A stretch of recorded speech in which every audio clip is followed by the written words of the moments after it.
जय Shri Krishna. गीताधाम Gurukul online classes में class 12 art का राजनीति विज्ञान भाग ब और अध्याय 8 है जातिवाद और सांप्रदायिकता, जिसमें हमने जातिवाद भी पढ़ लिया था और सांप्रदायिकता के बारे में भी हमने सांप्रदायिकता का है जो अर्थ और परिभाषा, सांप्रदायिक संगठनों का उद्देश्य क्या है, सांप्रदायिकता का उदय कैसे हुआ और उसके कारण क्या थे, ये हमने पहले पढ़ा था। आज हम पढ़ेंगे सांप्रदायिकता के दुष्परिणाम। क्या पढ़ेंगे? सांप्रदायिकता के दुष्परिणाम। सांप्रदायिक समस्याओं के कारण देश में कई दुष्परिणामों का सामना करना पड़ता है। इससे हमें कई बार है जो हमारी शासन व्यवस्था को एक चैलेंज मिलता है, हमारी प्रशासनिक व्यवस्था को है जो समस्या उठानी पड़ती है, आमजन को समस्या उठानी पड़ती है, राष्ट्रीय संपत्ति का नुकसान होता है। तो उसके पहला कारण है समाज में फूट और आपसी द्वेष व अविश्वास का पैदा होना। सांप्रदायिकता के कारण समाज में आपसी फूट पड़ती है। क्या पड़ती है? फूट पड़ती है, अर्थात समाज दो हिस्सों में बढ़ जाता है और कई बार इससे अधिक हिस्सों में भी बढ़ता है। द्वेष फैलता है। क्या फैलता है? द्वेष की भावना फैलती है, द्वेष की भावना फैलती है। साथ ही साथ है जो समाज में दो वर्गों में, समाज के वर्गों में है जो अविश्वास, क्या अविश्वास भी पैदा होता है। एक समाज का, एक समुदाय का दूसरे समुदाय के प्रति है जो अविश्वास का माहौल पैदा होता है। दूसरा जो कारण है, सांप्रदायिक दंगों के भड़कने से आर्थिक हानि होती है। क्या होती है? आर्थिक हानि होती है। क्या होती है? आर्थिक हानि होती है, आर्थिक हानि होती है। दंगे भड़कने से जो समाज के कुछ हिस्से हैं उसमें है जो वहां का जो दैनिक दिनचर्या रुकती है और उन दैनिक दिनचर्या से आर्थिक हानि होती है, जिसका समाज के विकास को है जो बहुत बड़ा नुकसान होता है। तीसरा है सांप्रदायिक दंगों में है जो जान माल की हानि होती है, जान माल की हानि होती है, अर्थात लोग मारे जाते हैं, ठीक है, जाने जाते हैं, जिसकी भरपाई किसी भी तरह से नहीं। राजनीतिक अस्थिरता, राजनीतिक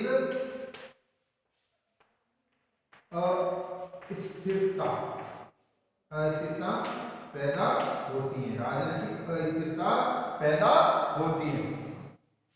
राजनीतिक अस्थिरता पैदा होने का अर्थ है कि राजनीतिक जो एजेंडे होते हैं वो पूरे नहीं होते हैं और फिर कई बार है जो राजनीतिक स्थितियां भी बदल जाती हैं। राष्ट्रीय एकता और भाईचारा नष्ट होता है।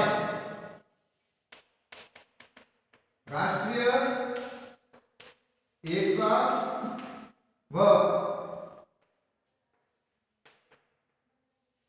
भाईचारा नष्ट होता है। राष्ट्रीय एकता व भाईचारा नष्ट होता है। फिर है राष्ट्रीय सुरक्षा को खतरा उत्पन्न होता है। सबसे बड़ी बात, देश की राष्ट्रीय सुरक्षा को भी खतरा होता है। हर तरह से उसकी हम पूर्ण रूप से वो भरपाई नहीं कर पाते हैं। औद्योगिक एवं व्यावसायिक विकास में बाधा होती है। क्या होती है? औद्योगिक व व्यवसाय में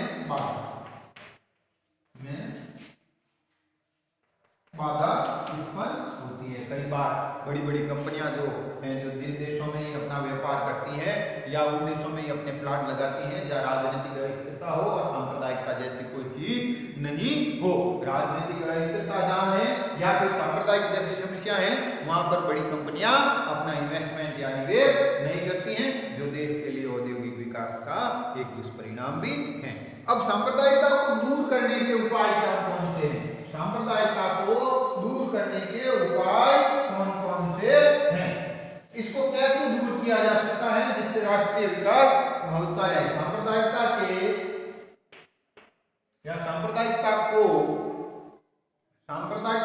को दूर करने के उपाय, सांप्रदायिकता को दूर करने के उपाय।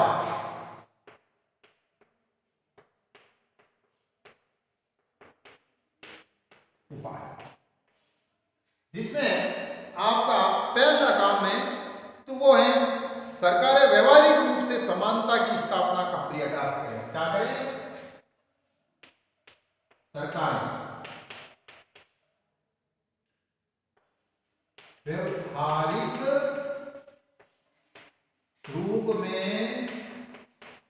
समानता की स्थापना अर्थात सरकारों, चाहे वो केंद्र सरकार हो चाहे राज्य सरकार हो, व्यवहारिक रूप में वास्तविक रूप में समानता की स्थापना हो, भेद पैदा नहीं करें, समानता जो सिद्धांत है उसको सही रूप में लागू करें। किसी समुदाय विशेष के प्रभाव में या वोट बैंक की राजनीति में असमानता है जो या अव्यवहारिक रूप से असमानता पैदा नहीं करें। शिक्षा में दूसरों का कार्य है, शिक्षा में नैतिकता व आध्यात्मिकता, नैतिकता व आध्यात्मिकता, शिक्षा में नैतिकता व आध्यात्मिकता के मूल्यों को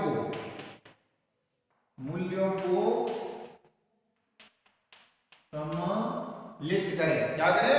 मूल्यों को सम्मिलित करें।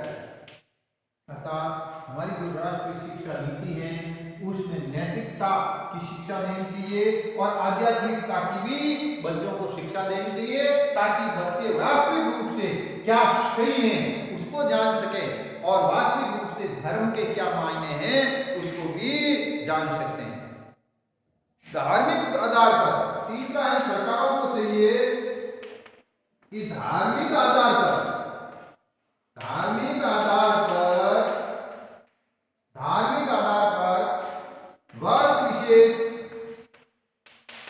वर्ग विशेष को विशेष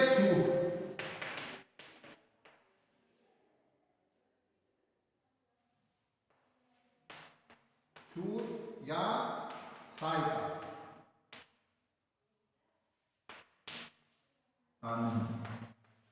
अर्थात धर्म के आधार पर किसी भी वर्ग को कोई छूट या सहायता नहीं मिलनी चाहिए। इससे जो सांप्रदायिकता या सुविधा सांप्रदायिकता या धर्म का विरोध बढ़ेगा। किसी भी दल को प्रत्यक्ष या प्रत्यक्ष रूप से चुनाव प्रचार में धर्म का सहारा लेना नहीं चाहिए। और चौथा है, किसी भी राजनीतिक दल को चुनाव में धर्म का सहारा नहीं लेना चाहिए। अर्थात चुनावी राजनीति में धर्म को बिल्कुल उपयोग का निषेध होना चाहिए, पाबंदी होनी चाहिए जिससे जो धार्मिक भावनाएं नष्ट न हो और समुदाय विशेष पर है जो किसी भी तरह का दुष्प्रभाव न पड़े।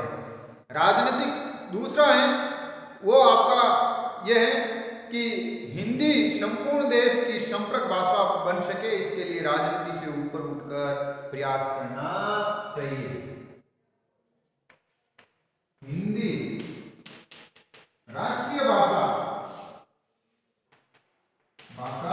बने, इसके लिए प्रयास करना चाहिए। क्यों? अब आपको भाषा की बात ना आई तो भाषा इसलिए है कि कई बार सांप्रदायिक भाषा ही होती है। क्या होती है? सांप्रदायिक भाषा के आधार पर भी संप्रदाय समूह की विशेष पहचान होती है और उसके आधार पर भी द्वेष भावना तो होती है। इसलिए राष्ट्रीय भाषा हिंदी को राष्ट्रीय भाषा बनाने का प्रयास हो, संपूर्ण देश की एक भाषा होगी तो सांप्रदायिकता को बढ़ावा नहीं मिलेगा। फिर है सर्वधर्म समभाव को बढ़ावा देने हेतु कार्यक्रमों का आयोजन करना चाहिए जिससे जो धार्मिक सहिष्णुता पैदा हो। सर्वधर्म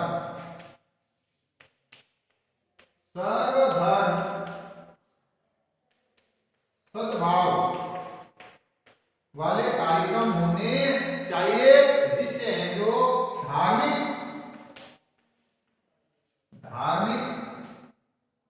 सहिष्णुता या सद्भावना पैदा हो, सहिष्णुता पैदा हो।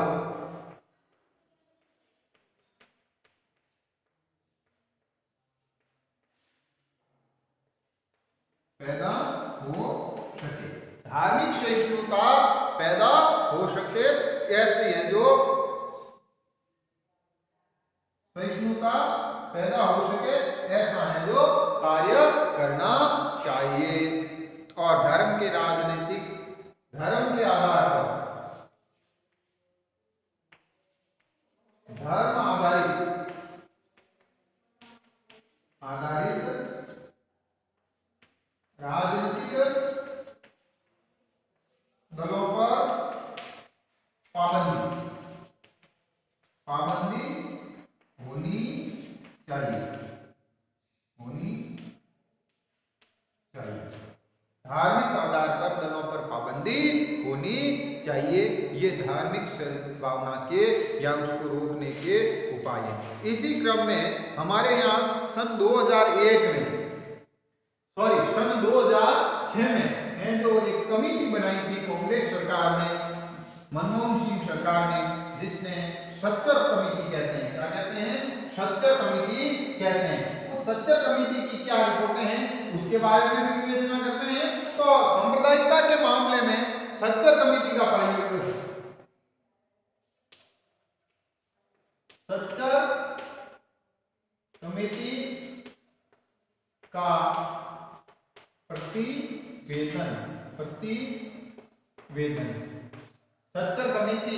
का प्रतिवेदन 2006।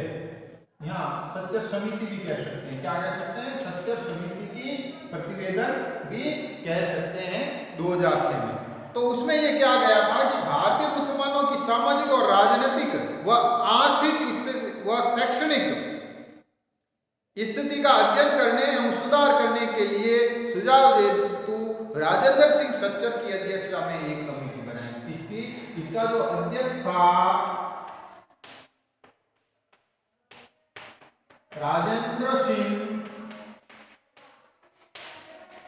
सच्चर, और यह कमेटी बनी थी। उसका उद्देश्य था भारत में मुसलमानों की सामाजिक, आर्थिक व शैक्षणिक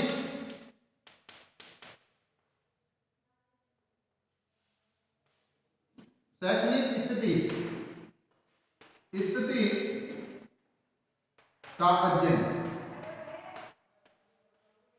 करना, शैक्षणिक अध्ययन करना या उनके स्थिति में सुधार हेतु अध्ययन करना। सच्चर कमेटी ने मुसलमानों की स्थिति का अध्ययन कर सुझाव दिए, और इन्होंने अध्ययन करने के बाद जो सुझाव दिए थे वो सुझाव क्या हैं? वो सुझाव ये हैं। पहला नंबर का सुझाव है कि अल्पसंख्यकों के विकास और कल्याण के लिए एक 15 सूत्री कार्यक्रम। क्या है? अल्पसंख्यकों के विकास व कल्याण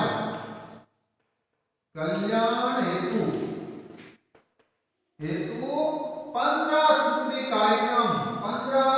कार्यक्रम लागू करना था। कार्यक्रम लागू करना या कार्यक्रम बनाना था। और मुस्लिम बालिकाओं के लिए अलग से सुविधा, क्या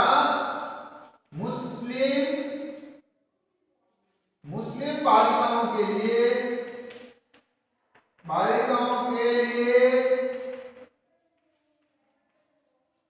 अलग या विशेष